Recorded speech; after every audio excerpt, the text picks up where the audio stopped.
Sorry we're late. My power was out, sweetheart. And now Facebook's not picking me up. Lisa Renee's here. Say Facebook just deleted her. Yeah, Lisa. What it was, our power went off, and so they delete you after 10 minutes. If you're not on, if you're late, they'll delete the actual live stream. So that's why. And our power just came back on. So anyhow, we're here. So that means we just see the ones that are on YouTube today. But I'm glad you guys are tuned in with us. Hey, Norm, we didn't get a chance to speak. Hey, what's going on, Mom and Dad? Oh, she said they alerted her. Okay, cool. Okay, very good. Very good. Wow. Well, I don't even know what we're going to talk about today. You got anything you got? You had in mind? I didn't. Well, I'm so busy trying to get the power back on. I didn't have anything in mind. What you been up to today, Norm? Just a little bit of housework, chilling, working out. That's about it. Yeah. Well, anyway, let me get my book and I'll be ready. All right. My book. Go ahead and say something. Say something. Well, good afternoon to everyone. So glad to have you guys with us on Impromptu. And we are ready to broaden and expand our minds. Let's start. Yes, it's true. I was blessed by a post you put on Facebook that I just read. While I was waiting for you guys to see if it was going to be coming on or not, I just saw your post. Why wait until life gets better to be happy?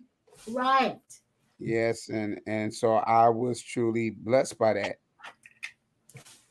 Yeah, and I got that from a young lady that was on America's Got Talent not long ago. She had cancer, and she said, and everyone was kind of, saying, "Oh, I'm so sorry," and all of that. And she said she just decided it wasn't the worst thing in the world. She said, "Why wait until everything gets better before you're going to be happy?" Exactly. And so she had the best attitude, and I thought, well, that's worth talking about. That's worth talking about. So it's been a lot of inspiring, especially this year, of individuals that came on that show. I was inspired by the young lady who is actually deaf, who came on to. She actually was playing guitar and singing, but she's deaf. Yeah, I think and that really blew my mind. Wow. I think we saw her. Yeah. Well, there's a new Matrix movie coming out. Oh yes, I'm waiting for it. I'm a fan of Matrix because you're my favorite. Because Matrix said so much that is true in its storyline, that we are asleep. And there are those of us who are waking other people up. And some of us are not really ready for what we will see when we wake up fully, because that's what illusion means. And when we say this is a dream world, we're not saying it's not real, but what we are saying, it's not what it appears to be. Exactly. And so everything, when you wake up, everything kind of recontextualizes and becomes more apparent what it is that is actually being presented to you. Because a lot of times we will label things a positive or negative because we don't have that clarity. And when we wake up, and I don't say fully because some of us wake up very gradually, kind of like a person who's been asleep and you're trying to arouse them and they don't want to come up out of their sleep. So all of us don't wake up with a spontaneous experience. We long for that spontaneous experience, that one sudden waking up and all of a sudden I'm there. But then there's most of us take the gradual path. Exactly. Mm-hmm. exactly. And it's funny because even referring back to the movie The Matrix, when he woke up, remember he couldn't handle it. Right. He couldn't Right. handle it. It was a sudden shock to him to the point Yes. that he started hyperventilating and so Mm-hmm. forth Mm-hmm. and passed out. And so, Mm-hmm. like you said, a lot of people, um, when it happens, because I believe we're in that time now, uh, Mm-hmm. some gonna have a negative reaction towards waking up, like in the movie, the gentleman who wanted to go back. Um, Yeah. to sleep, even when he was sitting at the table talking to Mr. Anderson. Um, Yes. he was saying he was eating a steak, and he said, I know this steak is not real, and so forth, but even the taste. And some people will resort back going to being asleep. Um, Mm-hmm. because they're just not ready for it. They're not able to handle the reality of what is actually real versus the illusion that we have come accustomed to embracing. Yeah, and I think you said it on Sunday that we've already taken the red pill. Hmm. Uh-huh. Yeah. We've already taken the red pill. So that means that we are awakening, even if it's a gradual process, we are awakening. And there are some areas where we're fully awake and some areas where we're still asleep. Hmm. And but at the same time, when we fully awake, that's the beginning of knowing who you are and that you're more than a body and a mind. Hmm. And then you begin to live life differently because you realize you're not just a body and a mind. So you come out of simply survival mode Hmm. and begin to think along more eternal mode. And then it's an eternal mode in the sense that you realize that, okay, this life has an expiration date in this body, so there is a continuum even when I leave this body. Hmm. And I may land in another dimension. And it isn't so much uh, a black and a white absolute, like most Christians think, well, if when I die I'm just going to heaven, bam. Hmm. But there are so many gray areas, and specifically talking about people who die with certain beliefs, and when those beliefs will dictate where they land when they come out of their bodies. And then finding out how to allow yourself to become detached or unattached from this physical world. Because I watched his mom when she was going through the process of dying. It was so hard for her to just let go, Hmm. holding on to this physical world and holding on to wanting to continue the story in a physical body. Yeah. Huh.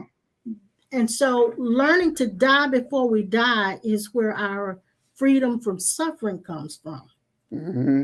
It's funny that you said it because I'm thinking about something I heard Carlton Pearson say while he was ministering on a particular platform, and he mentioned, we often ask people, "How are you doing?" Mm-hmm. and so forth, and then he was trying to get them to understand about how we go through the process or accepting dying, because we Yeah. all, like you said it, we all have an expiration date. So he was being comical, but he was trying to make a point. He said, Mm-hmm. "No, we should be Mm-hmm. asking everybody, well, how you dying?"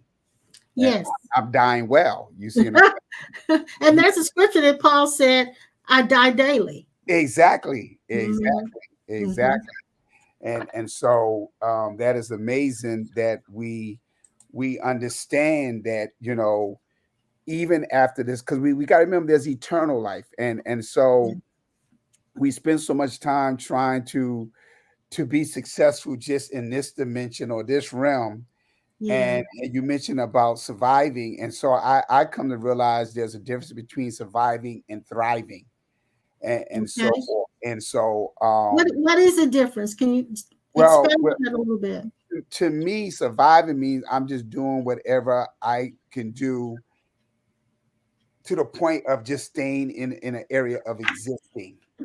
I'm not progressing. I'm just here. So, because I'm still yet here, I'm breathing or whatever, I'm surviving, but I'm not going any further in progressing in who I really am. I'm not evolving. And so when I think about thriving, I'm thinking about prospering and growing and developing and so forth. And so that's what decision I had, because I realized for a long time that's all I've been doing. I just been surviving. I just been existing. I mean, I'm doing things and so forth, as a pastor, whatever, but Mhm. I wasn't experiencing the level of fulfillment that I was actually looking for. And so I Yeah, realized that, okay, I'm here. I'm just surviving. I'm just doing what everybody expected of me, but yeah, it's not the ultimate thing. That's not making me yeah, happy. So in the midst of all this pandemic, I made a decision that I am going to thrive. I am going to prosper. I am going to be fulfilled. And see, people need to understand that when I use the word prosper, I'm not talking about materialistic things. I'm mhm, not talking about mhm, money. I'm talking mhm, about developing and having advantage in different areas of my life. And so I mhm. saw that I was just a driftwood in life. Yeah, I was just like yeah, a driftwood on water. And so wherever the currents or wherever the winds were blowing and the waves, I was just drifting. I had to make mhm. a decision to not be a drifter any longer. And so I Yeah. embraced the change. Yes. Yeah, when the power went out, when it first goes out, you're like, oh, we got to deal with this. And I thought, oh, we're not going to be able to do the live stream. So we've been kind of busy doing some running errands and things today. So we just went out and got lunch and came back and it was still off. So I said, well, this is a good time for me to go and change the linen on my bed. So I went upstairs and I changed the linen and I sat down and I just sat there for a moment, and then I was able to turn my little laptop on because it still had some battery power, and put a CD in there. And so I was listening to Eckhart Tolle just a little bit, half listening, and I sat there in the chair, and all of a sudden I realized how peaceful and how comfortable I was without having the push of having to meet the time of Exactly. the live stream. And I thought, oh, and I wasn't waiting for the power to come on. That dissipated, and I sat there, and there was just this calm that that said to me that we get caught up in a rat race.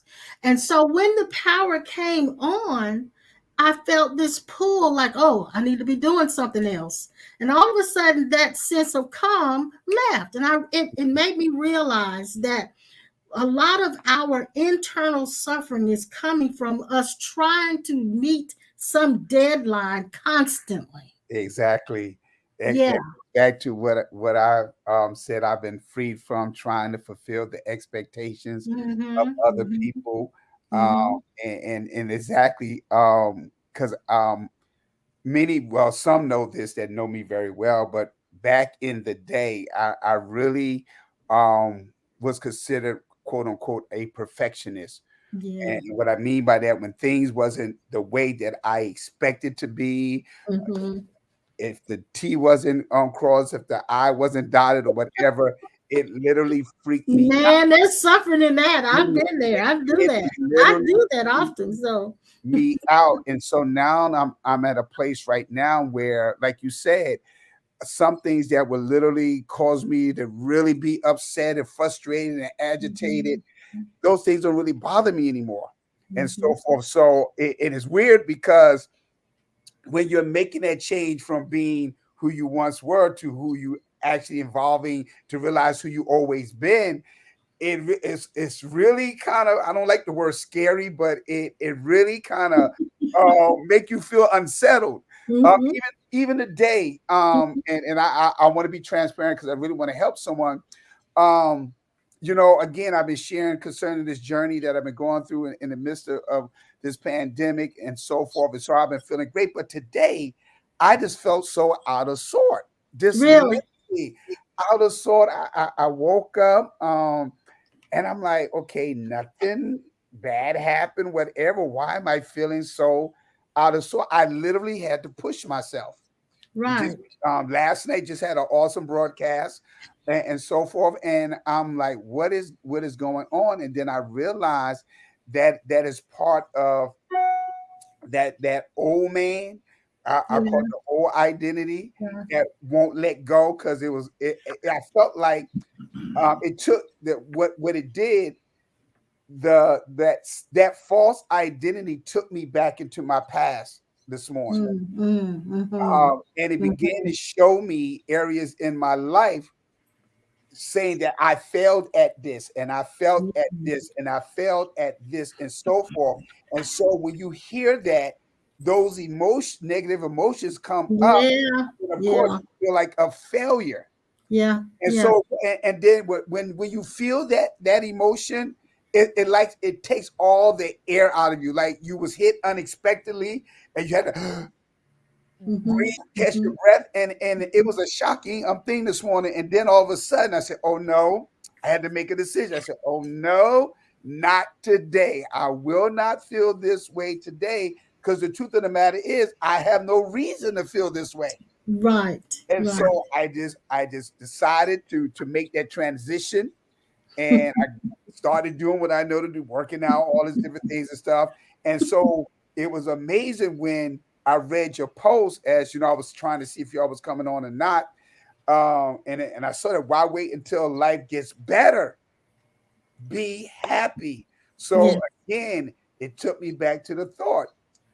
There's a difference between just being happy and having joy.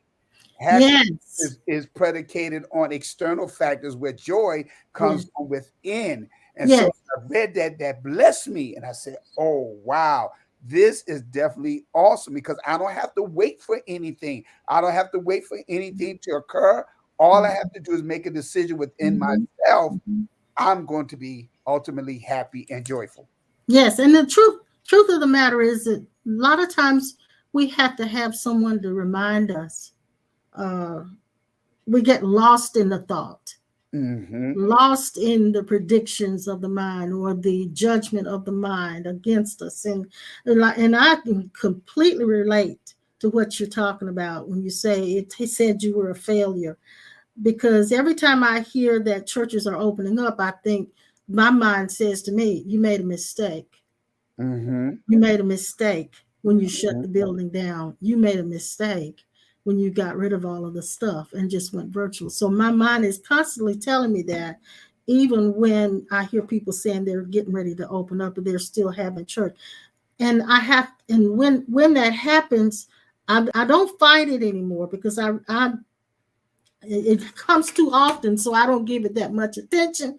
So I just allow it to be. And when it dissipates, I realize why we did what we did, and then I come back to this place of acceptance. Mm-hmm. More than joy, I come to a place of acceptance of what is, Mm-hmm. and acceptance of what is brings it doesn't always bring you peace, but it brings you a sense of I'm okay. Exactly. I'm okay. And so that I think is what a lot of people go through. Um, that when the mind judges and sentences us Mm-hmm.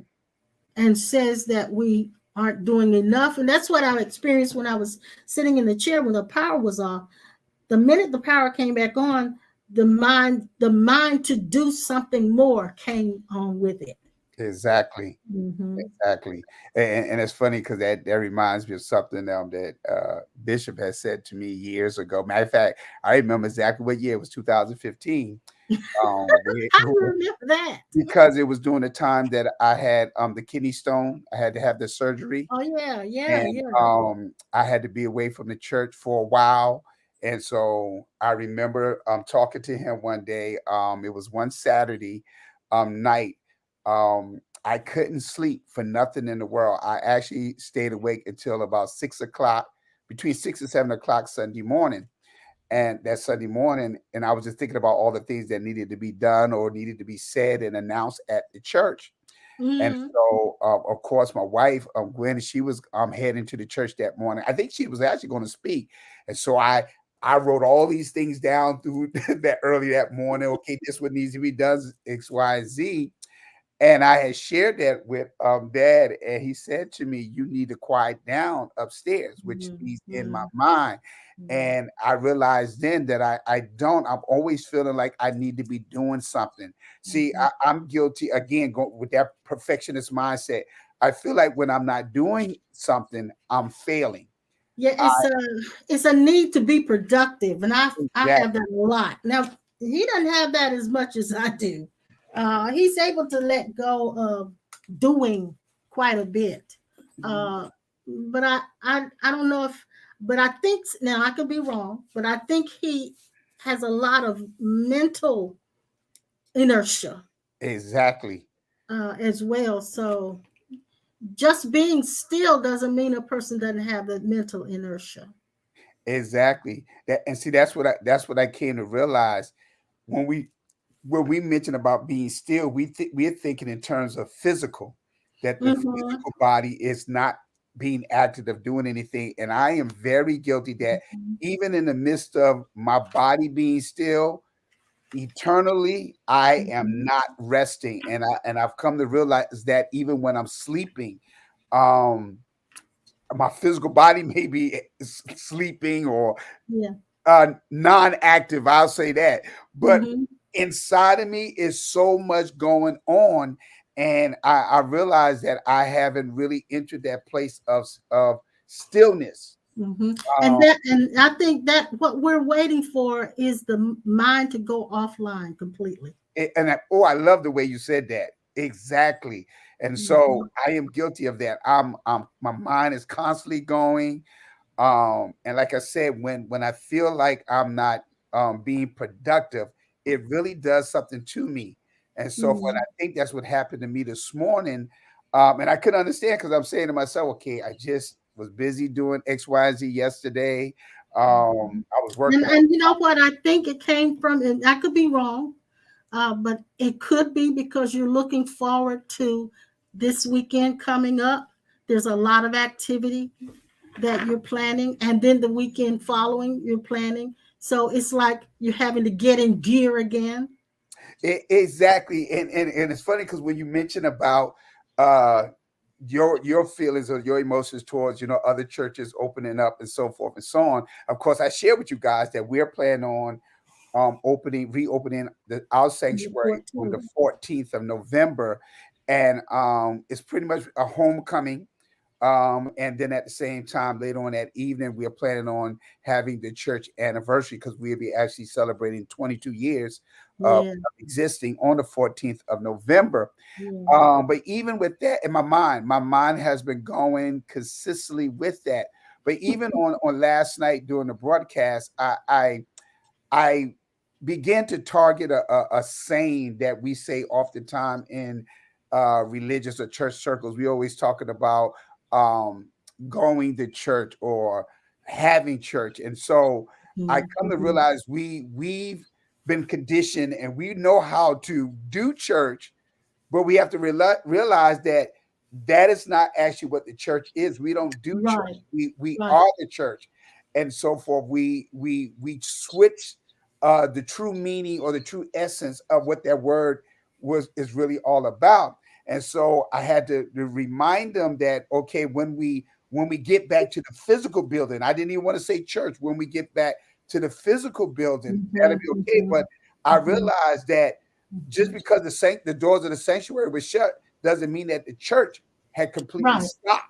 right, You know what I'm right. saying? We didn't Yeah. stop evolving, we didn't stop progressing or whatever. And so I said Mhm. what we're actually talking about is our worship or our or the praises and all the other activities that we do when we get to the building. But Yes, to be yes. honest with you, you don't need a building to do all the things No, that you decide to do as being quote unquote a yeah. believer.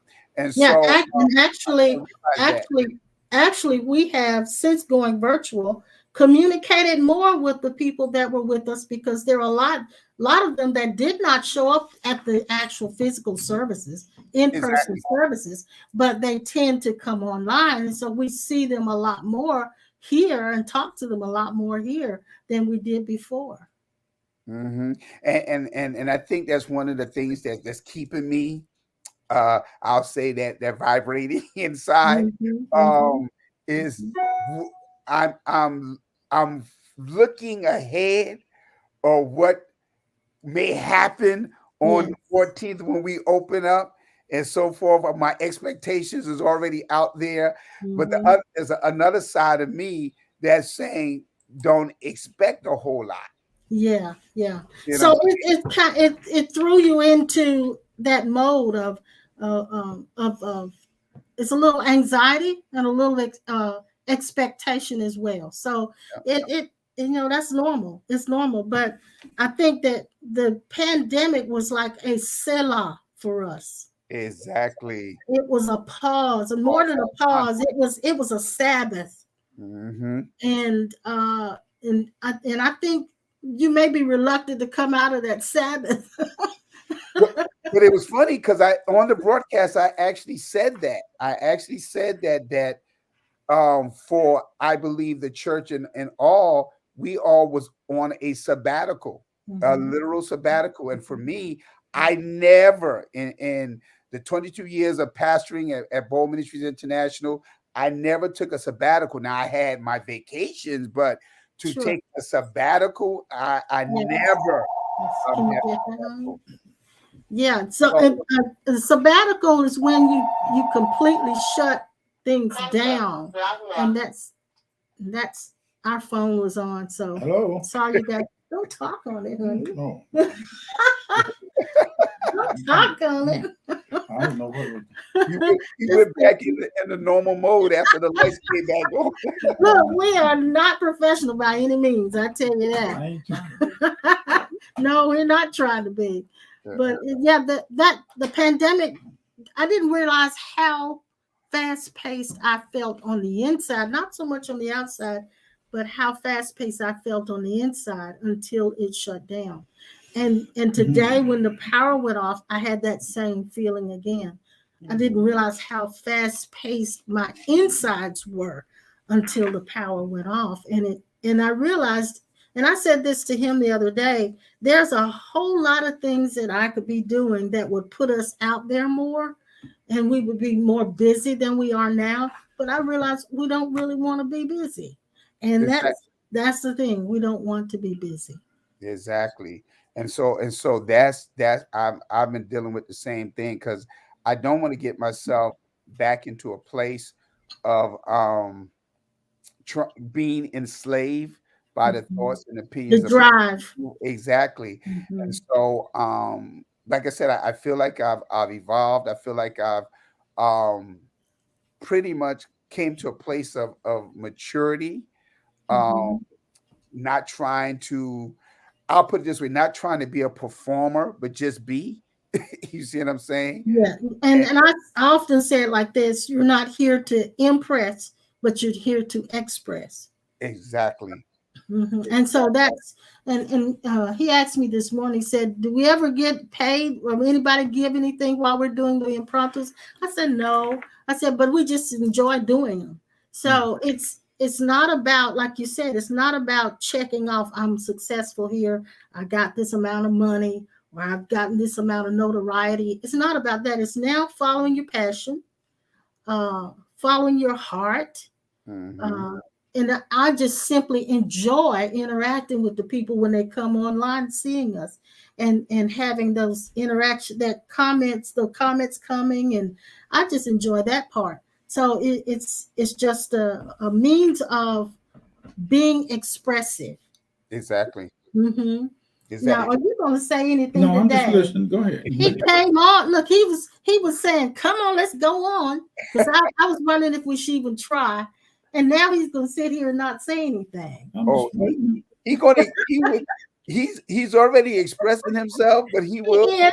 He more. is. He's He will. expressing himself in silence. But look, I was watching. I can't remember what the man's name was. But he was talking about self. He was talking about self confidence and how people look when they're confident, Mhm. how they carry themselves. And he gave examples of Colin Powell and Obama and some others. And he was a former FBI agent, I think, and he was talking about something called cadence. He said when Yes, familiar with that in the You military. know about that. Yes. What do you know about cadence? Well, in the military, we have cadence and so forth, and it's to keep us in step. We do it through songs and it's kind of poetic and so forth. But and basically, it keeps us everyone that's part of that group. It keep us in step with one Okay. another. So He we're synchronized. Yes, and what he said was people who are confident, self-confident, they talk in cadence, Mm-hmm. meaning, and you do it. My honey bun does it all a lot. When you talk in cadence, and a lot of ministers practice doing it. I never heard of it. It's when they say just a little bit, they stop, and then they say something else. Mm-hmm. That pause is what they call cadence. Yep. Because it you say enough to catch their attention, stop, and then when you speak again, they're attentively listening, Mm-hmm. waiting for the next thing you're going to say. And that cadence is what you were talking about. You guys practice it in your marching and all because there was a step you had to stay in. So it was a timing. And he said people who are confident, self-confident, have a lot of cadence in their lives and in their speaking. For instance, they'll walk in a room and they'll take their time before they say anything because they're doing it at their own pace. Mm-hmm. So it was very interesting when I heard that. I said, that makes sense. Mm-hmm. And when they and those people, he said also, they are not trying to convince anybody of what they're saying. Mm-hmm. They're simply conveying what it is they're wanting to say. Exactly. So there's no push. I got to convince you of this. Mm-hmm. And I think that's good because even when we are being pastors, I think that's what pretty much kind of um, drain a lot of leaders is because they spend all of their energy trying to convince the people Yeah. versus just go ahead and convey and leave it up to them to make the decision if they're going to accept or reject. You see what I'm saying? And I think that's where because I was having this conversation with someone the other day, and I think I even said it on the broadcast last night that back in the day we were trying to scare people into salvation. Yeah, we scared a bunch of them too. The message back then was not all the stuff we had. The main message back then was heaven or hell. That was it. And a lot of them got saved and came into the church because they were just scared as hell. And then when they realized God wasn't going to bust them with lightning, they went back out and did what they were going to do. Exactly. Because I never forget, I wasn't so much raised up in the church, being from Newark, New Jersey, but pretty much the movie when I moved down here, I think I was 15 years old when they showed at our home church the movie Burning Hell. Yeah. And after watching that movie, the whole altar was covered with all the young people and stuff. So we, like you said, we didn't want to go to hell. But as I matured and grew and became more aware, why would I want to be saved? The question that came to me was, so I want to be saved, not to go to hell. Is this what it's all about? I'm doing all this stuff not to go to hell, and I had to come and realize it's not even about hell. It's about the relationship. You see what I'm saying? And Father. So and what's so ironic is that we preach about getting saved from hell, come to God who's going to send you to hell. he loves you so much, but he's going to send you to hell. It was a complete paradox, and it was amazing that people actually fell for that. And we think about it now. We all did. We think about it now, and it's just ironic that anybody accepted it that way, because we realize now a loving Father would not send you to hell Mhm. and not give you ways to get out of it. Not He wouldn't even send you to hell, first of all, if he was your father. Exactly. Yeah. Exactly. So So it's we again we don't I don't want to criticize them because I was thinking when you was talking about that because I even thought about what they did to us once we got to the altar. Um, in that movie, they get behind you and they start clapping your hand and just say Jesus, Jesus, Jesus, Jesus, Jesus, Jesus, Jesus, just say Jesus, Jesus, Jesus, Jesus. yeah, All yeah. when you said it enough and your tongue got tied, then all of a Yeah. sudden you supposedly Speaking got in filled with the Holy tongues. Spirit. So, Yes, yes, yes. They call yeah, it tarrying, tarrying. exactly, Oh my gosh, we've evolved, so we've come through so many phases. If you look at it that way, I say even uh, dimensions. If you look at it, we came through so many dimensions of belief, exactly. and arriving at this place where we are now, beyond belief. Because now I realize that a lot of those beliefs did not serve us Mm-mm. and don't serve us. So I have come to a point where I don't live by my beliefs. And Exactly, I'm actually trusting that I know, and my perpetual discoveries. Not what I discovered yesterday, because what I discovered yesterday may not work for me today.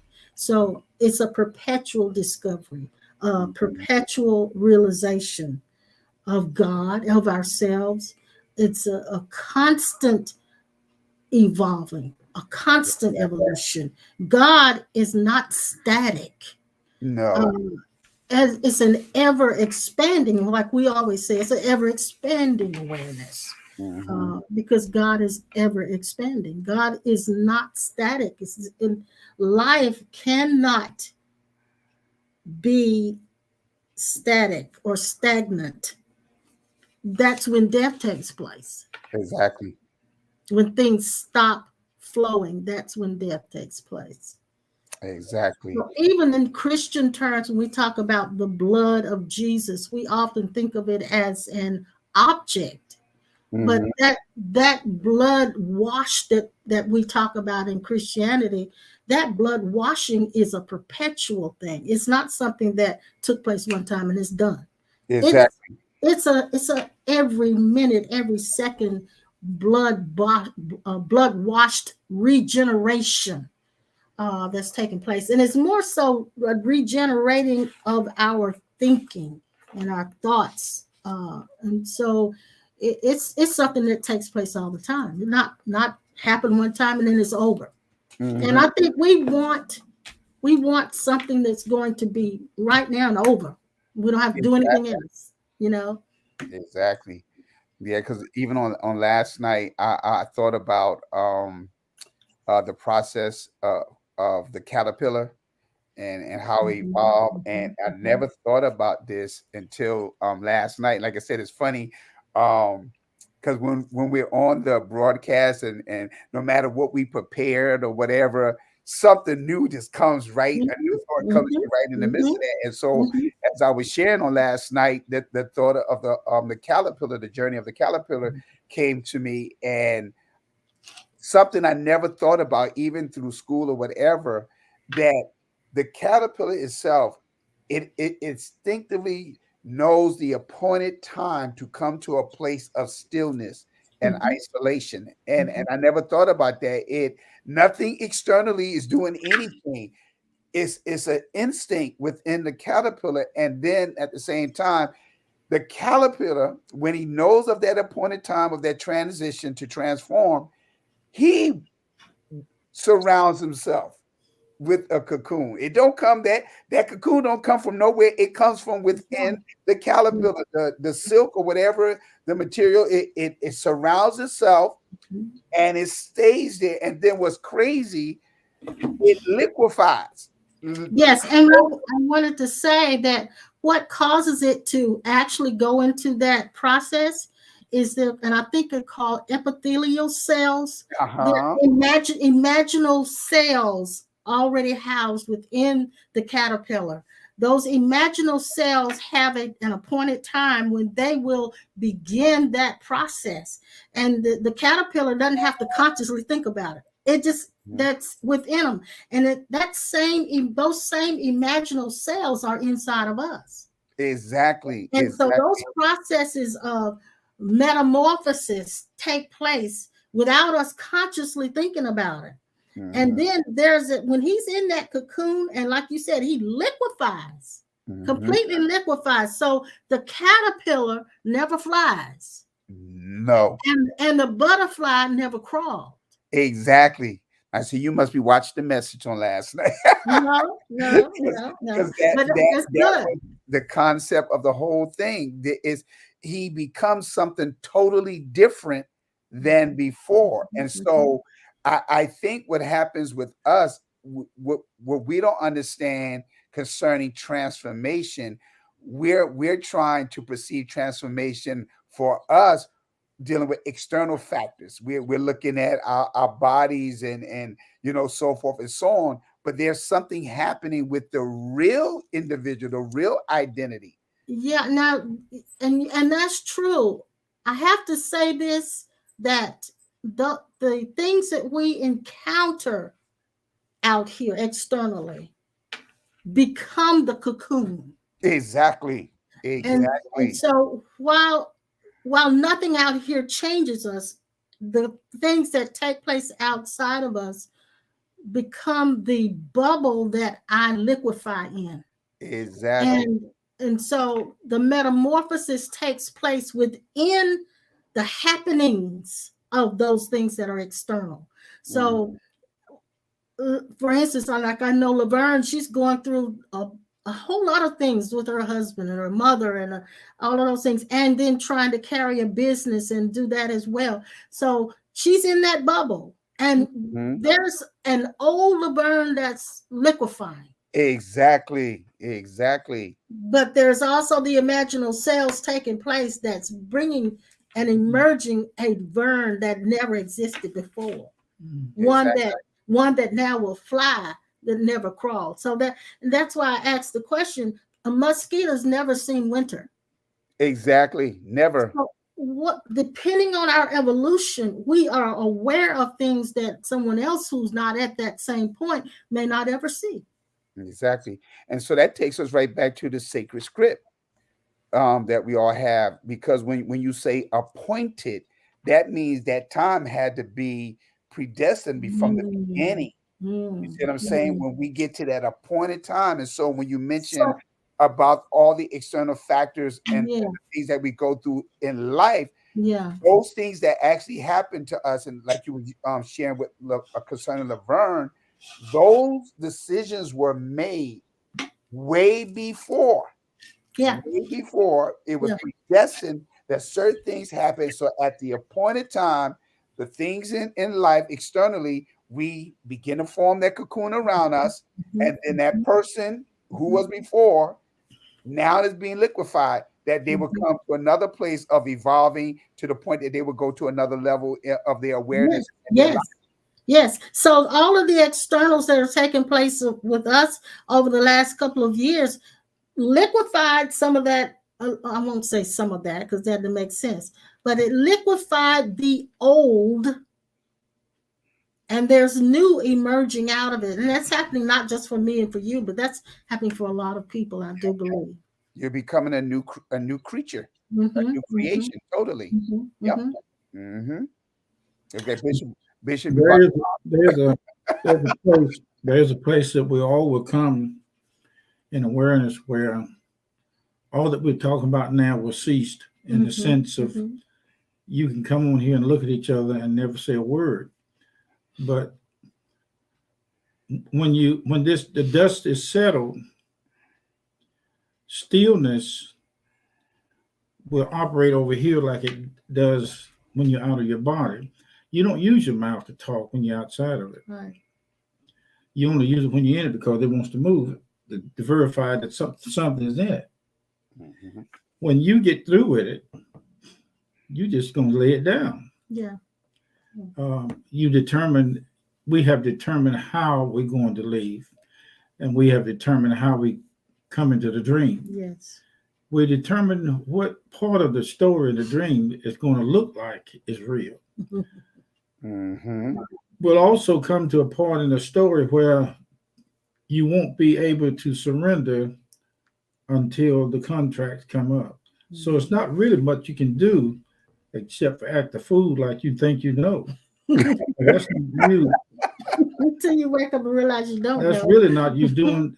See, that's really not you acting the fool. It's you don't act the fool. Right. It does. Mm-hmm. You just look at it, act the fool, and just wait till you get to act the fool, and it's like you burn yourself. Say, yeah. And when something happens, we don't say the real self. When something happens, it does not say I told you. Right. It does not even ask you to forgive it. Mm-hmm. It does not ask you to leave it alone. Mm-hmm. It does not ask for you to put things on hold. It does not ask for you to wait to the next day. It does not ask you to wait till you get more money. It does not ask you to wait till you feel better. Right. It does not cease to exist because you having a bad day. Nothing is the pure self, the real you, is unchangeable. But he plays the game like everything is affecting it, but it's not. Right. Right. And so we are in this. We are not in this. We are observing this as though we are in it. Yes. Yes. Now, the church is not going to be fully aware of what we're saying. Now, I'm going to be honest with you. Now, what we're talking about in these classes it will cause you a speedy departure from the body. Because if you are in this advanced stage, like all the things you were listing about a rough day and all that kind of stuff, that rough day does not determine who you are. Right. Yeah. Mm-hmm. We saw a girl at the restaurant today. She said she's having a bad day. Mm-hmm. I just looked at her. I do say this. The more you find out about your true identity, the more you're going to have to make fun out of this world. You got to make jokes out of it. Make light of because it. your mind is not going to stop being depressed just because or anxious just because you didn't find out who you are. Exactly. And you might as well get used to a fool acting up. and that's what I went through on this morning. Again, like I said, nothing happened, and I felt that word, that statement, almost wanting to come out of my mouth, like I'm having a bad day, so to speak. And I fought that thing. I said, I will not say that. You can say it. You can say it now because, see, it's what people don't understand. Confessions, good or part of confession, that's a bunch of toilet paper. It really is. Because once you into the status, once you understand that the real you does not operate in belief or faith. And what you're saying is, I'm going back to what it operates in facts. I'm going back to what I heard that FBI agent say. He said, "You remain the statesman." Thank you. Mm-hmm. And you did it by saying what you said to you said that to your mind. I'm not going there. Exactly. So it's remaining the statesman that you are. Mm-hmm. Now remain. Let's talk about that. In the true identity, you don't have to remain.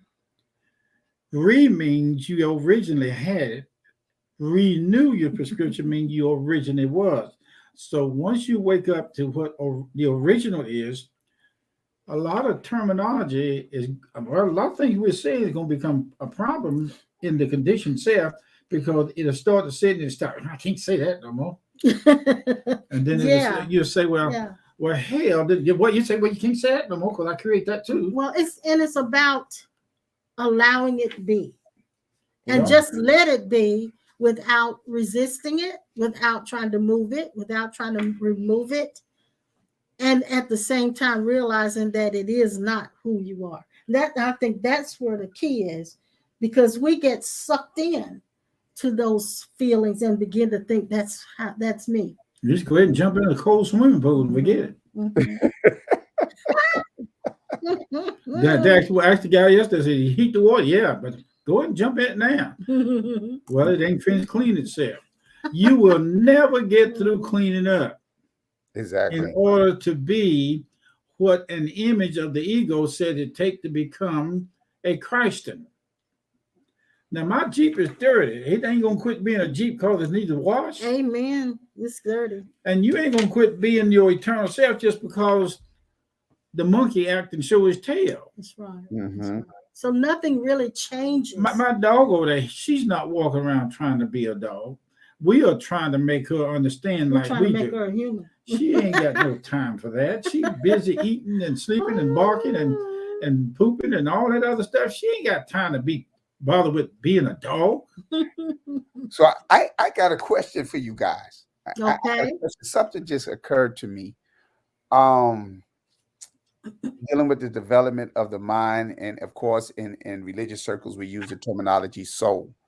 So now we understand, according to the Genesis story, God formed man from the dust of the earth, and then He breathed Himself. And notice what happened. It says, and he became a living soul. So now, what happens? And this is a question. I want to know what your take is on this.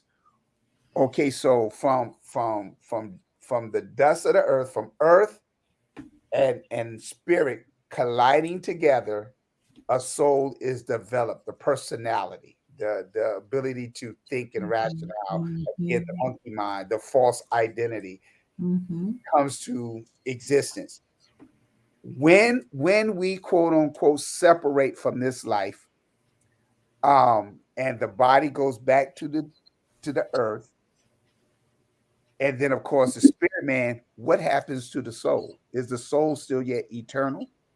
Well, let's mess with this a little bit. And I'm not answering your question right away, because I know I have to sit with it for a minute.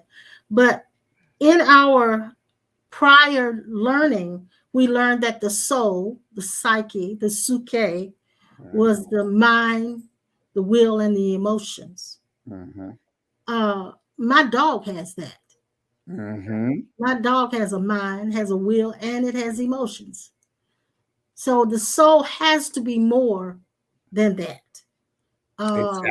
Exactly. My own theory, and it's not an absolute. My theory is that the soul is the medium between the physical world and the spiritual world. It is the bridge, so to speak. Now, someone may dispute that. I'm not saying I'm an expert, but I feel it is the bridge of how we touch the spirit world and how we touch this physical, how spirit touches this physical world. And it's like a conduit. Exactly. But it has to be more than the mind, the will, and the emotions, because every animal has that. Exactly. And if you look at it that way, every animal has a soul. And if souls need to be saved, and every animal needs to be saved. So it has to be more than that. And now we're just playing with language. So, it's all semantics anyway. A lot of places soul is used to represent spirit. Interchangeable, depends on. Exactly. All these souls died. And then you say, well, their spirit left the body. It's like a person having a near-death experience. They say, I saw myself come out of my body, and I was watching myself, and I was seeing myself over the bed and all that. I said, well, who do they think they are? Who was that saw? Who that saw? Interchangeably, soul interchangeable back and forth from spirit. You go through the book and anyway. Yeah. But it's really, I've heard of some people when they had near-death experiences, they come out and they still have a desire for taste and clothing change and all that. Do you know anything about cement? Cement in a bag, do you know what how to make it work? Mm-hmm. All right, the cement in the bag has some type of chemicals in it, so that causes it to bond itself when spirit is added to it. Oh, water is added to it. So without the water, it's just a soul laying there with potential and abilities in it. But what we're talking about is the soul finally, or these potentials finally shed themselves off, because the church don't understand, and people don't understand, there's a place beyond heaven. And if you're going to look at it from the standpoint of geographical location, but if you look at heaven as being God, soul don't matter. Yeah. I asked this morning or yesterday, I said, okay, I know it was UNICEF saying it. I said, all right, it seems a little boring right now. I'm ready to move on into this thing. I'm tired of procrastinating with it. I want to find out more and more and more of the truth of who Christ is as me. The deeper you go into this thing, it's some of the most indescribable measures of awareness that we are going to. I'm going to tell you now. Watch this. You're going to end up being, in the final run, you're going to end up seeing and aware of being God in the whole universe without an identity. Yes. Without being a me. Yeah. So that means the me is a soul that egotistically created itself from us being in it. When you said about the bag, because you gave the analogy of the bag of cement, I saw, and then the water added to it. There's a hardener in it too. I saw what Norman had just mentioned about Genesis, how God formed the clay and then he breathed into it. So he breathed himself into it and activated what was in the bag. Exactly. I'm sorry to have to tell you this. When it said, in the beginning, God created, watch this. Okay. You created the earth. And God said, and you said, 7, 8, 9, 10 times you said. Ego seem to think that God said something and then somebody else did something else.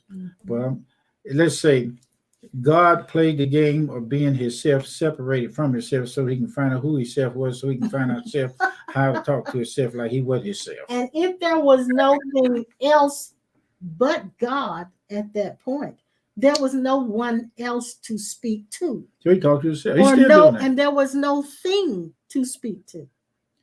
God created a game of coming here when he ain't never left nowhere. See, we talking about ourselves when we're sitting here talking. We are. Why don't you I challenge each of you right now. The next time you talk to somebody, slow your what is it? Slow your roll. Yes, slow your roll down, and you stand there and tell the person standing in front of you that God is standing right there looking at himself in each of us. Just I do it all the time. I deliberately make myself become aware. I don't care who they are. They don't have to be saved. And that's called cadence. I guess. Yes. And if you notice, he is speaking and using that form of communication. And without, it's just a natural for him. I met a man that's a franchise. Him and his wife is a franchise over 10, 11, or 12 McDonald's. I asked him, I said, do you go to all of them? He said, no. He said, I got people do that. But I stood there in front of him. He's a weightlifter, bodybuilder, and all that stuff. I stayed in front of his house and I in the garage. And I said, I'm standing over there looking at myself through you back to me. I said, I'm going to take it. He said, okay, I'm listening. I said, I'm talking to God now. And he's looking at himself, talking to himself. I said, you with me? He said, yeah, I'm just listening. He had never, I asked him, I said, have you ever heard anything like this? He said, no. He's doing fine. Got 2 boys, wife, and all that. He's doing fine. He told me, I said, well, when are you at home? He said, I'm here all the time. I said, I said, do you go around to any of these buildings and places? And when they reconstruct, I said, just recently they redesigned McDonald's. I said, did you have to go? Well, sometime I do. About 11 of them, he said. 11. I think he said 11. Mm-hmm. He got 11 of them. He goes, and said, he's got managers over all of I those. said, well, if I want to get a job at McDonald's right now, can you put me on? He said, yeah. I mean, he can put anybody anywhere he want to. Mm-hmm. I said, no, I ain't that. I just ain't that. But I said, when can I catch you at home? He said, I'm here in the evening. I said, how you run 11 franchise? And his wife, he said his wife was in there tallying up the numbers for all the McDonald's for the numbers of salaries and everything. Mm-hmm. He's at home. Mm-hmm. He's riding his golf cart up and down the street. And I really questioned him. And he told me to come back. But he don't know how much. I told him, I said, my life has been the encompassance of meeting entrepreneurs. And in these entrepreneurs, I made a lot of manure. I have always been able to talk to the president of the business. Yeah, you have. You've always had that access. I will always talk to the man who actually controls everything. Mm-hmm. Mm-hmm. I have always had an opportunity to go behind the counter by invitation of the managers. And sometimes I like to ask to meet the managers. They don't know that I am them, meeting myself. Mm-hmm. I am everything in that store that he is sitting out there acting like I don't know nothing. Why do you think you have that access? I was going to ask that same question. Why do you think you had that access? I'm sure it was for more than just to say, I've had it. It's like I'm asking the question, why did you reveal yourself to me as being me? Okay. Why did you reveal yourself to me as everything I do, you're doing it? I ask the question and I get no answer because I am it. Talking about myself being those positions. Okay. I am not hung up on positionalities, but I act like I am, but I ain't. But I like, it's something that I've always liked. I didn't know I liked it. I just did it. Yeah. I met the principal of my elementary school in the spirit world in heaven, the gates. I met the owner of Cahill and Swain, the clothing store on the other side. They come to the door come open, and I see them. First thing they want to say to me is forgiveness. I have met all my teachers in the first, all the way through the 6th, 7th, and 12th grade on the other side. When I went in the classroom, with no students in there, just me and them. And the person who was my guide. The person that was my guide was a lady that lived in my neighborhood who is still living now. And she don't forget all about this. She led me through the whole 6, 12, 13 years of it.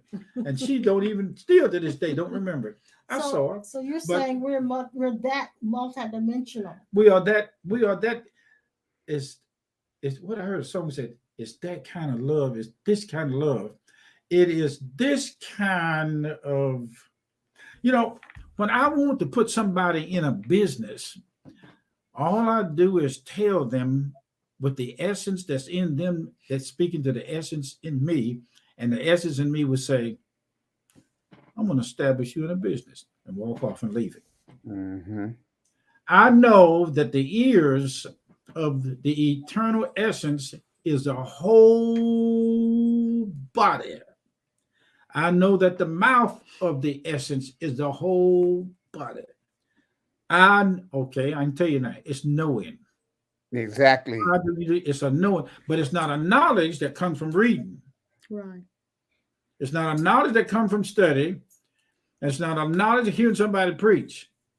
Because I've been in service, Pastor, I've been in service where the preacher was preaching and God wasn't even listening to him. At least not in you, but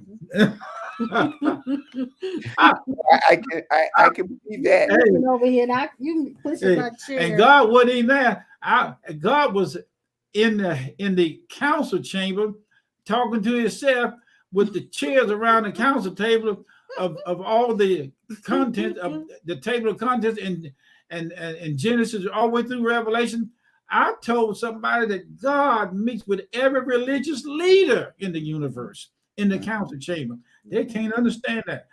I ain't trying to understand God. All I know is this thing that he's done with me. When I walked into the porch house, Jesus told me when I got there, come on back behind the counter.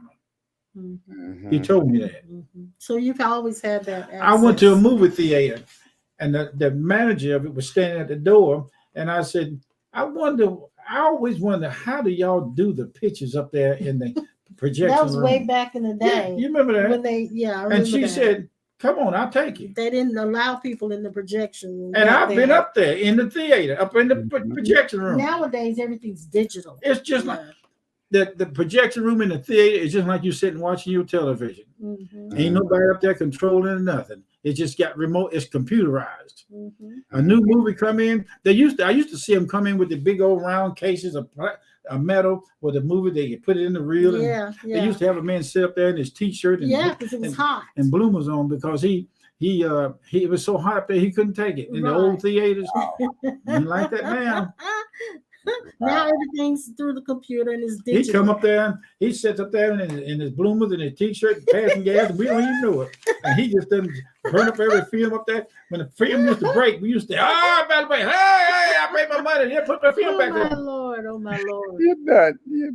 Oh my gosh. Well, we have been on here an hour already, and I'm so appreciative of you being able to wait on us, Pastor Norman. Not a problem. And again, I want to say, because I'll probably post this on Facebook, but that our power went out, and that's why we didn't come on until late, and we apologize for that. I want you to come out of your body and turn around and talk to yourself.